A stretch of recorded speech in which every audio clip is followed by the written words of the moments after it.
Hey folks, Fat Guy Flies RC down here in Lake Easy. Let's take up the AVIOS PBY Catalina and have some fun with her.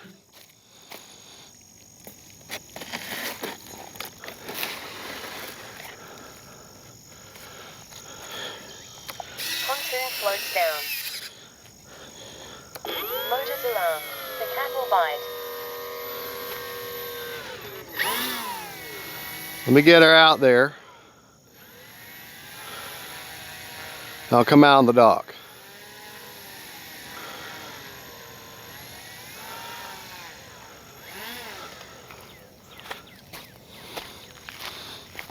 Motors are silent. Pet the cat.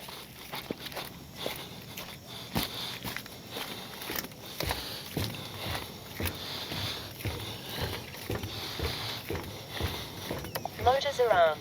The cat will bite.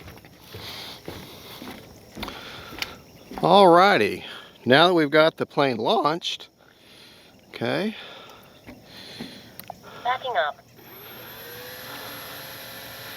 use our reverse thrust.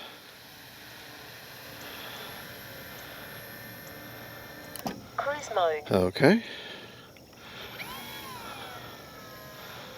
Now we're not going to hit a dock today. Normal throttle.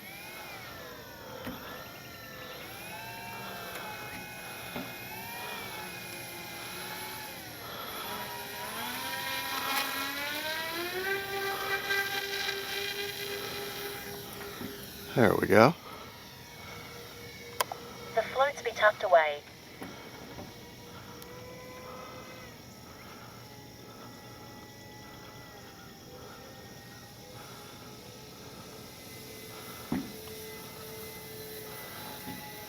And just so y'all are aware, I removed the Spectrum 8-channel receiver, and instead I put in just a regular 7-channel Lemon RX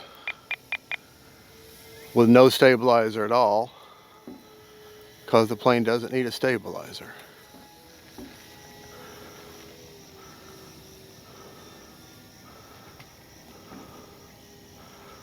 Running a 4500 4S. Time remaining 4 minutes. We're going to bring her right at us.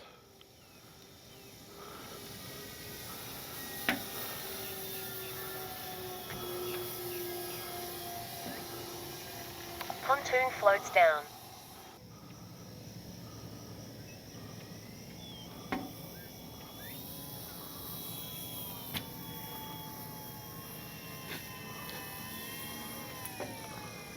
Differential throttle. Staying away from the Normal throttle. Differential throttle. stay away from the dock this time. Normal throttle.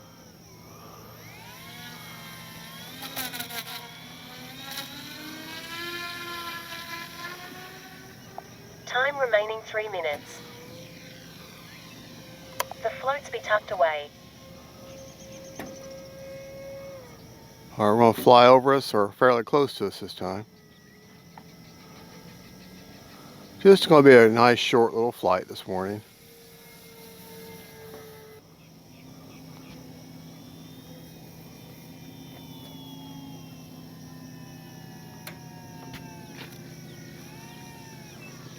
Differential throttle.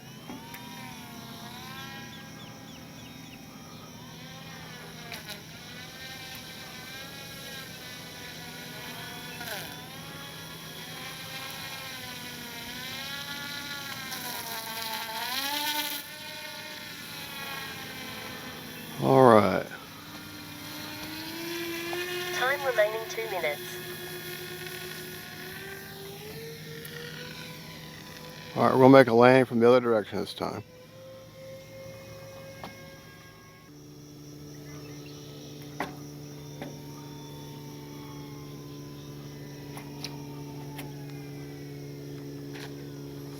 Whoa. We'll be okay. Oh, I still got differential.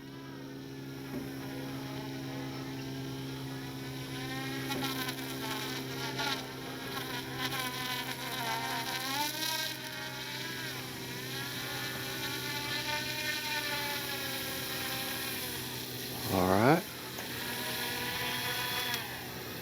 Get turned around here.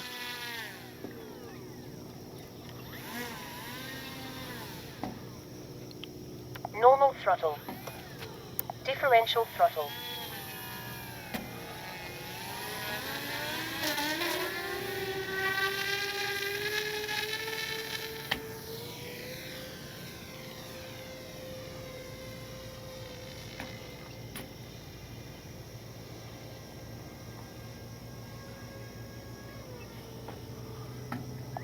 Time remaining 1 minute.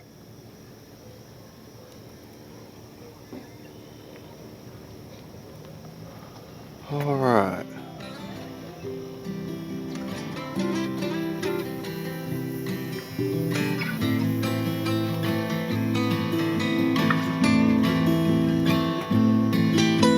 Normal throttle. Differential throttle.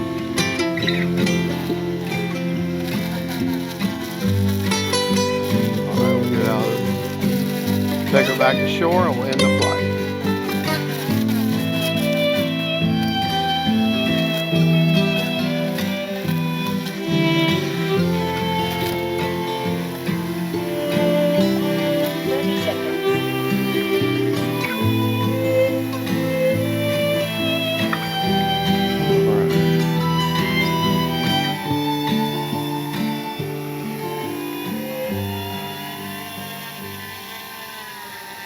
All right, there you go, folks. That's the AVIOS PBY Catalina. Let's take it out and check the battery. All right, despite our little bump around the water, let's check our battery. Remember, everything in the plane is waterproof, with the exception of my receiver, which I have now underneath the roof, so it won't get wet. Throttle cut is on. Remember, you're reaching between the motors. Okay. It's slightly moist in there, but not bad. Battery's a little warm. Still got 48%, so that's fine. We'll call that a flight, and we'll change batteries and go to a different plane now. Go to the Albatross. Well, folks, thank you for watching. This is Fat Guy Flies RC, and that's the PBY Catalina. We'll see you back at the man cave. Bye-bye. Well, hey, folks, this is Fat Guy Flies RC coming to you from the Fat Guy Flies RC studio. Oh, I don't have this light on. Now I do. Okay. Now, we went out and got another water flight today with the AVIOS PBY Catalina. Drop them pontoons. Now, let's talk about the flight. Took out, it was my first flight of the morning. It was kind of foggy out, but I had good enough visibility. I felt like I could see, so we took out. And to let you know some changes I have made. Now, let's back up before I talk about that real quick. I want you to focus in really close. If you can see it, look right here on the wing. See that blemish right there? Okay. If you look closely on the other wing in approximately the same spot, there's another blemish. That is in that first water flight where I hit the dock the first time and then I spun around and hit the dock the second time. There's actually blemishes that's actually in that, what would be the normal heating areas in the real aircraft that would heat up the front of the wing for the frost. Okay, it's in that black. Well, there's blemishes there. What I didn't realize is that when I hit that dock, I hit the dock hard enough, and I didn't see it when I went and checked it after at the shore. I actually broke the mechanism that locks in the wing panel in both wings. Okay? Because those wings sit in so tightly as it is, they didn't budge, and even me moving around and flying, continuing on with the flight, my wings weren't attached. They were only attached by pressure, okay? Just by them sliding in because they fit tight. So my wings at any given time during that subsequent flight afterwards could have slid right off. I was so very fortunate. So now that mechanism being it's broken, I have now gone through there, slid the wings back off, and I have glued the wings in. I took the wing spars out, I layered them with glue, glued them in, the surface areas are glued, and the mechanism itself I caked with the glue. So them wings are not coming off because I actually broke the little tabs that pop back out to lock the wings in. They were broken. I didn't realize I hit that hard, and I didn't see that until I got home later on. And even after I'd made the video of the afterflight, I didn't realize that until I was putting the plane back up in its holder up here, up top, off screen. Then I looked, I'm like, oh my gosh, that's broken. Oh, that one is too, and they just slid right off. I was so fortunate. I could have lost the plane. And Hobby King was like, we gave you that plane for a review, you bad boy. Okay, so needless to say, I no longer have the option of sliding my wings off because I broke the mechanism. And I also didn't realize that, I don't know if you can see it or not, one of these ailerons, I actually kind of damaged it too, so I don't get full throw without, I forget which end, oh, it's this one here. I don't get full, see how, here, I don't know if you saw it, see how it kind of shook there for a second? It kind of shakes. I kind of stripped it out, and that all happened from the crash. But I reduced the throw on that one aileron, so now it doesn't get complete throw on. I've only got 80% throw on both my ailerons now, but she still cruises around just fine, and I can still do a review. All right, so just let you be aware, I did have damage after that crash. Okay, but everything works fine, other than I can't take the wings off now. And floats, lights, the plane looks fine, and the damage was actually done in that black area. You really can't see it, and that's why I didn't see it till I got home and went to put the plane away. Okay, there you go. Now we can actually talk about this plane from this point on. I have learned that this plane is incredibly stable. Even with some decent amount of wind from the maiden down at the field where I took off and landed on the ground, that we had some wind, a decent amount of wind that day. This plane is incredibly stable. So I said I don't need a $150 Spectrum 8-channel receiver in this to control all the functions. All I need is 7 channels, okay, to get thrust reverse and differential thrust, because I don't have flaps, I don't have gear. All I truly need are 7 channels to run everything, and I'll widen the lights. Okay? 7 channel. And I don't need stabilization. So I have installed instead a 7-channel Lemon RX Gen 2 non-stabilized receiver. So there's no stabilization whatsoever. And, let me get around here, because of it I did get some water in it, okay? Not very much. I've gone in there and I've taken that receiver and I actually have it hot glued up underneath the roof there, to where if any water gets in there, it sits down in the bow and won't actually touch the receiver. The receiver is the only part of this aircraft that is, and the battery of course, that is not waterproof. Okay, the battery actually sits up on a tray so water would get underneath there, and the receiver is now up and out of the way. One of my wonderful viewers said, well, what he does with his water planes is he takes a paper towel and just puts it inside there. I forgot the paper towel this morning. But he puts a paper towel in there and then just swaps it out. And that way, if any water gets in there, he can remove that moisture. All right, now that we've got all that out of the way, let's go ahead and talk about the rates that I now fly in. I only fly in one rate, and it keeps it very, very simple. I don't have flaps.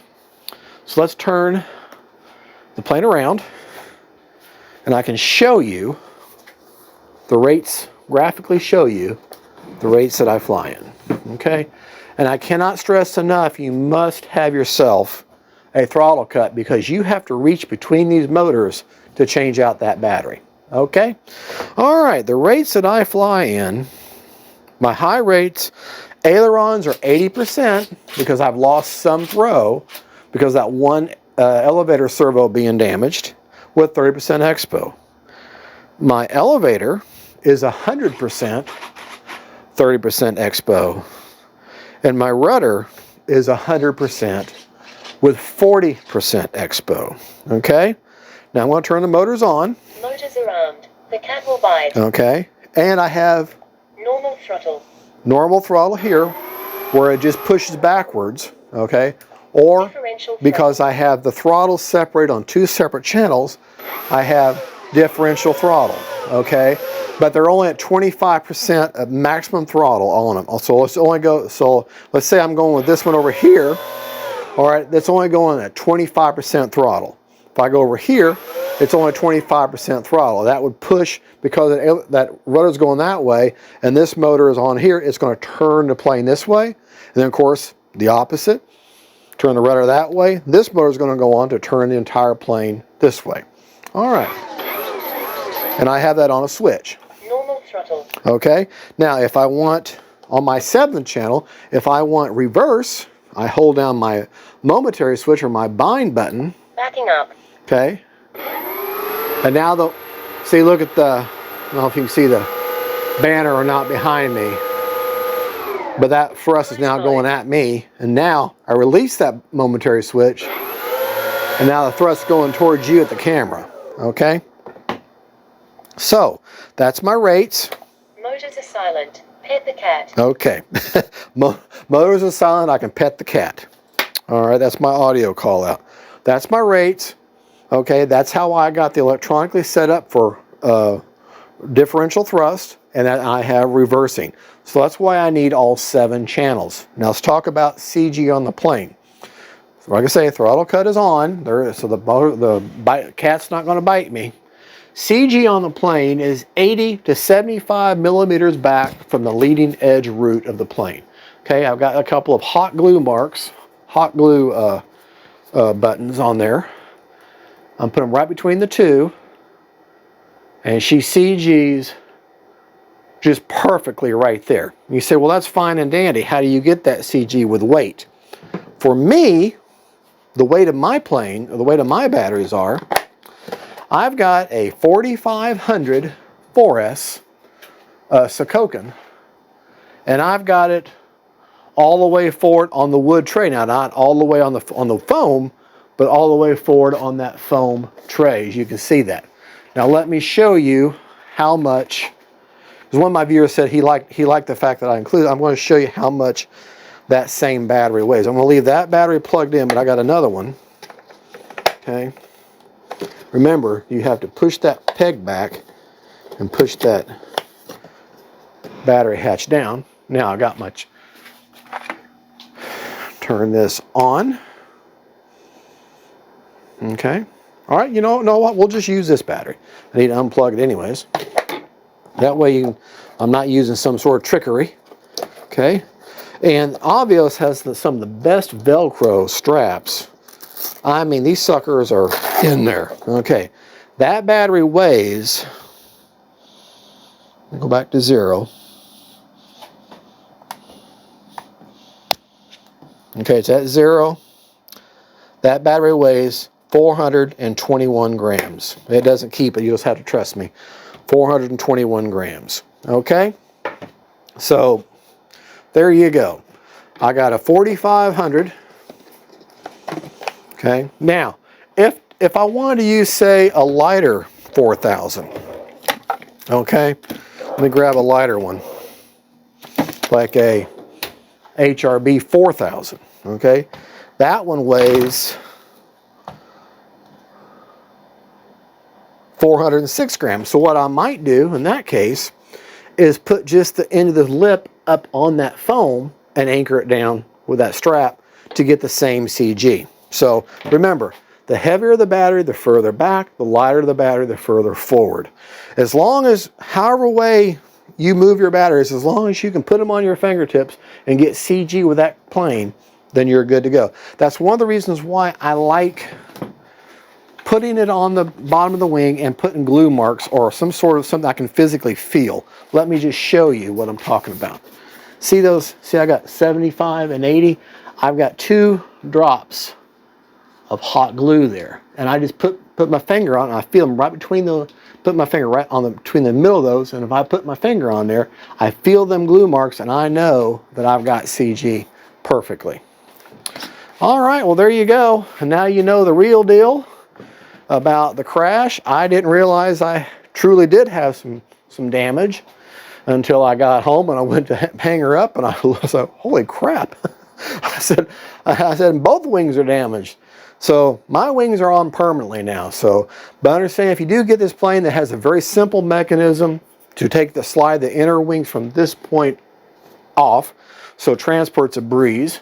Okay, and but I covered that in the build, unbox and build. But this is a great flying plane.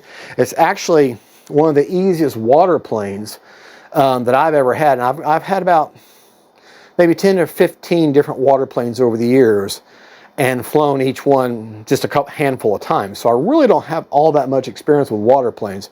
But all I can tell you is that this one is the easiest so far of the ones I got, without leaving one out that is easier, and that's the Dragonfly, which is the same. I don't have it. It's buried back there, but it's the same thing as the Hobby King Skipper.